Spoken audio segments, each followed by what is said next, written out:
Hello everyone, आज का topic है हमारा वीट का साइंटिफिक नेम होता है ट्रिटिकम एस्टिवम। फैमिली होती है ग्रामिनी पोएसी और इसका क्रोमोसोम नंबर होता है 2n is equal to 6x is equal to 42, यानी कि ये हेक्साप्लॉइड होता है। अब सबसे पहले बात करेंगे वीट के टाइम ऑफ सोइंग की। जो ट्रेडिशनल टॉल वीट्स होते थे वो उनका जो हमारा सोइंग टाइम था वो अक्टूबर का लास्ट वीक से नवंबर का फर्स्ट वीक माना जाता था। पर जैसे जैसे ड्वार्फ वीट्स जो है वो हुए डिस्कवर, तो उसको आइडियल नहीं माना गया। जो शॉर्ट ड्यूरेशन की वीट वेराइटीज़ है उसका ऑप्टिमम टाइम ऑफ सोइंग होता है second fortnight of November. Second fortnight of November का मतलब है कि जो नवंबर के लास्ट के 2 हफ्ते वाला टाइम होता है, यानी कि 15 से 30 नवंबर। अगर हम लोग लॉन्ग ड्यूरेशन वैराइटीज़ है तो उसको थोड़ा सा पहले सोइंग करेंगे ताकि उसके लिए जो उसकी ग्रोथ के लिए पूरा अच्छे से पीरियड मिल सके, तो उसको हम लॉन्ग ड्यूरेशन वैराइटीज़ को ग्रोथ करेंगे फर्स्ट फोर्टनाइट ऑफ नवंबर में। अगर वीट से पहले हमने कोई प्रीवियस क्रॉप लगाई हुई है तो हम प्रेफर करेंगे कि उस प्रीवियस क्रॉप की हार्वेस्टिंग से पहले हम एक इरिगेशन दे दें जो हमारी वीट की सोइंग के लिए फील्ड प्रिपरेशन का काम करेगी। जैसे कि अगर शुगर केन और पिजन पी लगाए हुए हैं तो उसमें हम क्या करेंगे, शुगर केन और पिजन पी की हार्वेस्टिंग से पहले ही उस स्टैंडिंग क्रॉप के अंदर हम एक इरिगेशन दे देंगे जो वीट के लिए प्री सोइंग इरिगेशन का काम करेगी। फिर आता है depth and method of seeding. अगर वीट के कोलियोप्टाइल लेंथ की बात करूँ, कोलियोप्टाइल मतलब कि जब सीड जर्मिनेट करता है तो एक रेडिकल आता है और एक कोलियोप्टाइल आता है। तो जो कोलियोप्टाइल है उसकी लेंथ लगभग 5 सेंटीमीटर तक जाती है। इसलिए हमारे जो वीट की सीड की सोइंग डेप्थ है वो 4 से 5 सेंटीमीटर तक रखते हैं हम, ताकि वो अच्छे से जर्मिनेट कर सके और हमारी सोइल सरफेस में से एमर्ज कर सके। अगर जो लेट सोन क्रॉप है उसके अंदर हम लोग सीड्स की जो सोइंग है वो थोड़ी शैलो रखते हैं, 4 सेंटीमीटर डीप तक। अब आता है methods of sowing in wheat. सबसे पहले आता है ब्रॉडकास्टिंग। ब्रॉडकास्टिंग का मतलब है कि हमने मैनुअली क्या कर दिया, सीड्स को स्कैटर कर दिया हमारे फील्ड सरफेस पे। इसका डिसएडवांटेज ये हो जाता है कि हमें थोड़ा सा हायर सीड रेट चाहिए होता है, तो यहाँ पे लिखा हुआ है use of 25% higher seed rate is recommended. फिर आता है behind the plough.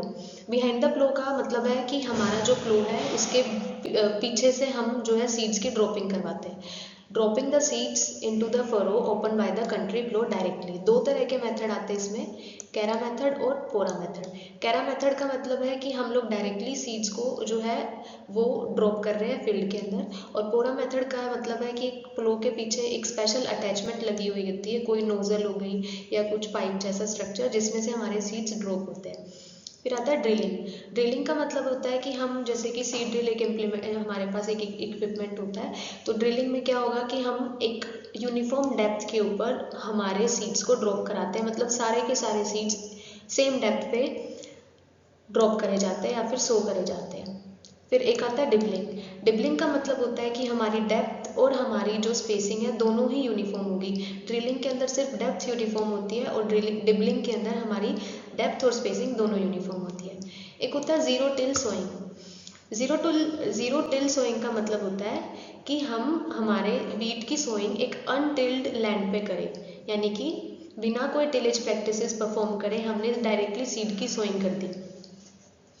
It also help to reduce Phleris minor and Avena stiva with normal land preparation. इसमें हम लोग डायरेक्टली सीड को जो है सो कर देंगे। फिर आता है FIRB सिस्टम। FIRB की फुल फॉर्म होती है furrow irrigated raised bed system of planting. ये डेवलप हुआ था युकाटन वैली ऑफ मैक्सिको के अंदर। इसका मतलब ये होता है, नाम से पता चल रहा है, फरो इरिगेटेड रेस्ड बेड, यानी कि फरोज और हमारे जो रेस्ड बेड्स है ये ऑल्टरनेट में हम लोग अपने फील्ड पे बनाते हैं। अगर प्लांटिंग की बात करें तो वीट की प्लांटिंग हम बेड पे करेंगे और हमारी जो इरिगेशन है वो हम फरोज में प्रोवाइड करेंगे। इसके अंदर हम रेस्ड बेड बनाते हैं 37.5 सेंटीमीटर का और फरोज बनाते हैं 30 सेंटीमीटर का। इसका फ़ायदा ये होता है कि हमारी जो वाटर की इकोनॉमी है वो अच्छी हो जाती है, यानी कि हमारे पास 20 से 40% वाटर को हम सेव कर पाते हैं। फिर नेक्स्ट आता है bidirectional sowing. Bidirectional sowing का मतलब है कि हम 2 डायरेक्शन के अंदर हमारे वीट सीड की सोइंग कर रहे हैं और फर्टिलाइज़र की एप्लीकेशन कर रहे हैं। जो भी रिकमेंडेड डोज है उसको हम क्या करेंगे, हाफ हाफ में डिवाइड कर लेंगे। जितना भी सीड रेट है उसमें से आधा सीड जो है हम लेंथ वाइज ड्रॉप करेंगे और आधा सीड हम लोग विड्थ वाइज ड्रॉप करेंगे। इसके अंदर हम लोग सीड की सोइंग करते हैं 20 से 22 centimetre row to row spacing और डेप्थ हो गई 4 सेंटीमीटर। बाई डायरेक्शनल सोइंग जो है वो वन डायरेक्शन सोइंग के कंपैरिजन में ज़्यादा यील्ड प्रोड्यूस करती है। अब बात करते हैं हम सीड रेट की। किसी भी कल्टीवर का या किसी भी वैरायटी का सीड रेट डिपेंड करेगा कि उसका सीड साइज़ कितना है, सोइल के अंदर कितना मॉइस्चर कंटेंट प्रेजेंट है, कितनी जर्मिनेशन परसेंट है, या क्या मेथड हम लोग यूज़ कर रहे हैं सोइंग के लिए। अगर हम लोग नॉर्मल सोइंग कर रहे हैं, नॉर्मल सोइंग के लिए seed rate 10 kilo per hectare का सफिशिएंट माना जाता है। लेकिन अगर डिबलर से कर रहे हैं तो डिबलर से 25 से 30 किलो पर हेक्टेयर। अगर लेट सोइंग कंडीशन है, यानी कि हम अपनी वीट की सोइंग थोड़ा लेट कर रहे हैं, तो उसके लिए थोड़ा सा ज़्यादा सीड रेट ज़रूरत पड़ेगी, जो कि 125 किलो पर हेक्टेयर है। उसके बाद अगर ब्रॉडकास्टिंग से करते हैं तो ब्रॉडकास्टिंग के अंदर हमने पढ़ा था 25 से 30% सीड रेट ज़्यादा चाहिए होता है, तो इस वजह से हम लोगों ने यहाँ पे सीड रेट बहुत ज़्यादा लिया है, 150 किलो पर हेक्टेयर। अगर FIRB सिस्टम हम लोग फॉलो कर रहे हैं, फरो इरीगेटेड रेस्ड बेड, तो उसमें 70 से 80 kilo per hectare seed enough होता है। अगर हम लोग स्पेसिंग की बात करें, स्पेसिंग की अगर नॉर्मली हम लोग नॉर्मल सोन क्रॉप ले रहे हैं तो उसके अंदर स्पेसिंग 22 से 22.5 सेंटीमीटर वीट के अंदर रिकमेंडेड होती है। अगर लेट सोइंग करते हैं तो लेट सोइंग के अंदर हम थोड़ी सी स्पेसिंग को क्लोजर रखते हैं और 15 से 18 सेंटीमीटर की स्पेसिंग हम अडॉप्ट करते हैं। न्यूट्रिएंट मैनेजमेंट की बात करते हैं। किसी भी क्रॉप को कितनी न्यूट्रिएंट की ज़रूरत है वो डिपेंड करेगा कि सोइल कैसी है, कैसा क्लाइमेट है, कौन सी हम वैरायटी यूज़ कर रहे हैं, कैसा क्रॉपिंग सिस्टम है, इस तरह से। अब यहाँ पे हम लोग न्यूट्रिशनल रिक्वायरमेंट की बात करें, अगर एक हेक्टेयर के अंदर 8 टन हम लोगों को ड्राई मैटर की यील्ड मिल रही है, मैं फिर रिपीट करूँगी, अगर हमारे वीट क्रॉप की एक हेक्टेयर में हमें 8 टन ड्राई मैटर की यील्ड मिली है, ड्राई मैटर का मतलब है उसमें ग्रेन भी है और उसमें स्ट्रो भी है, तो जो हमारे वीट की क्रॉप ने अपटेक किया वो था 125 नाइट्रोजन, 22 किलो फॉस्फोरस और 92 किलो पोटेशियम, यानी कि इतना न्यूट्रिएंट जो है वो हमारी क्रॉप ने अपटेक कर लिया। अगर मैं फर्टिलाइज़र शेड्यूल की बात करूँ तो फर्टिलाइज़र रिक्वायरमेंट कैसी होती है, अगर इरिगेटेड कंडीशन है और हम लोग टाइमली सोइंग कर रहे हैं हमारी वीट की, तो 120 से 150 किलो नाइट्रोजन, 40 से 60 फॉस्फोरस और 40 किलो पोटेशियम इनफ होता है, और ये बेसल डोज में हम लोग डाल देंगे। फिर अगर हमारे पास लेट सोइंग कंडीशंस है और इरिगेटेड वीट है, मतलब कि हम लोग इरिगेटेड कंडीशंस के अंदर वीट की लेट सोइंग कर रहे हैं, तो हम लोग थोड़ा फर्टिलाइजर की डोज को कम कर देते हैं। 80 से 100 किलो नाइट्रोजन, 40 से 60 फॉस्फोरस, और हम लोग पोटेशियम नहीं डालते। जो नाइट्रोजन है उसको हम लोग 2 स्प्लिट के अंदर अप्लाई करेंगे।